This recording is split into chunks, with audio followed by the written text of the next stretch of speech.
आता यापुढे आपल्याला परिमेय संख्यातील क्रमसंबंध लहान मोठेपणा कंपॅरिझन ऑफ रॅशनल नंबर्स पाहायचं आहे.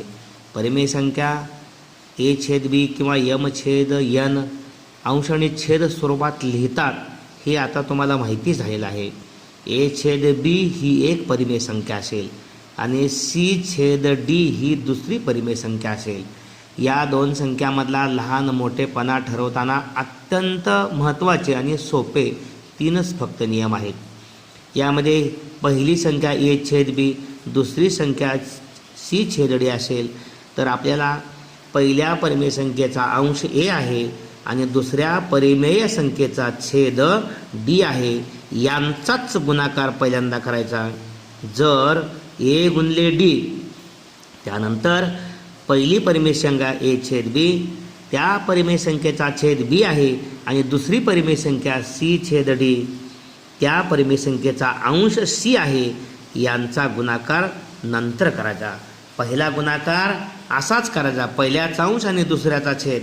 दुसरा गुणाकार पहिल्याचा छेद आणि दुसऱ्याचा अंश असाच करायचा. आणि जर असं भेटलं a गुणिले d हा केलेला पहिला गुणाकार हा जर b गुणिले c या दुसऱ्या गुणाकारापेक्षा मोठा आला तर लक्षात ठेवायचं पहिली परिमेय संख्या तेव्हा पहिली परिमेय संख्या ही दुसऱ्या परिमेय संख्येपेक्षा मोठी असते. या ठिकाणी दुसरा नियम हाच गुणाकार पहिल्यांदा घ्यायचा.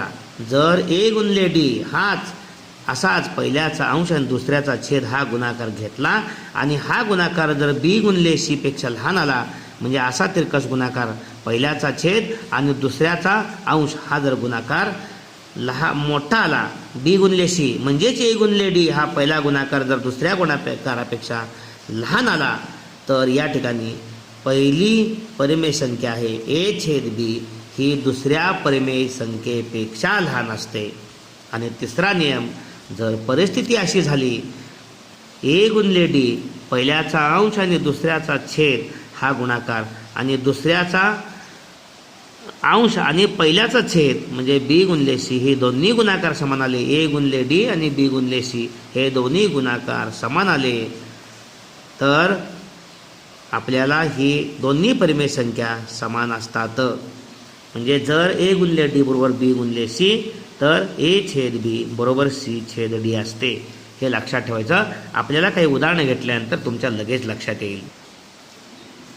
या दोन परिमेय संख्या आपण घेऊया 5/4 आणि 2/3.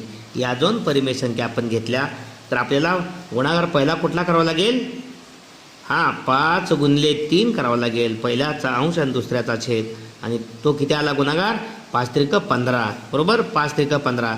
आणि त्यानंतर पहिल्याचा छेद आणि दुसऱ्याचा अंश गुणाकार केला 4 गुणिले 2 4 दुनी 8 मग 15 हा गुणाकार दुसऱ्या गुणाकारापेक्षा 8 पेक्षा मोठा आहे म्हणून पहिला गुणाकार मोठा म्हणून पहिली परिमेय संख्या म्हणून 5/4 ही 2/3 पेक्षा मोठी आहे.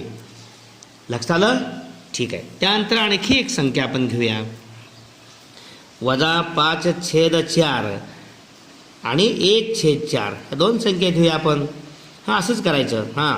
-5 गुणिले 4 -5 गुणिले 4 गुणाकार -20 त्यानंतर 4 गुणिले 1 म्हणजे असा गुणाकार पहिल्याचा छेद दुसऱ्याचा अंश आणि पहिला केला पहिल्याचा अंश दुसऱ्याचा छेद 4×1=4.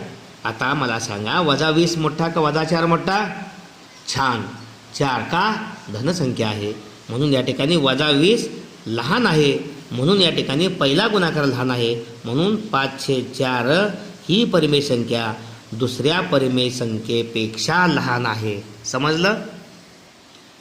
आणि तिसरे एक उदाहरण घेऊया 4/7 आणि 12/21 या दोन परिमेय संख्या लहान मोठेपणा ठरवत असताना या दोघांमधला आपल्याला तिरकस गुणाकार 4 आणि 21 21 ठीक आहे 4×1=4 आणि 4 दुनी 8 किती आलं 84 आणि त्यानंतर बोला 7 आणि 12चा 12×7=84 दोन्ही गुणाकार 84 बरोबर 84 दोन्ही गुणाकार समान आले म्हटल्यानंतर छान दोन्ही परिमेय संख्या समान असतात. अशा पद्धतीनं परिमेय संख्येमधला लहान मोठेपणा ठरवताना या 3 नियमांचा अचूक वापर करायचा आणि कोणती परिमेय संख्या मोठी आणि कोणती लहान हे समजावून घ्यायचं आणि तुम्ही उदाहरणं सोडवायची. अशा परिमेय संख्या तुम्ही घ्या सरावासाठी आणि ठरवा लहान मोठेपणा. लक्षात आलं? ठीक आहे. धन्यवाद.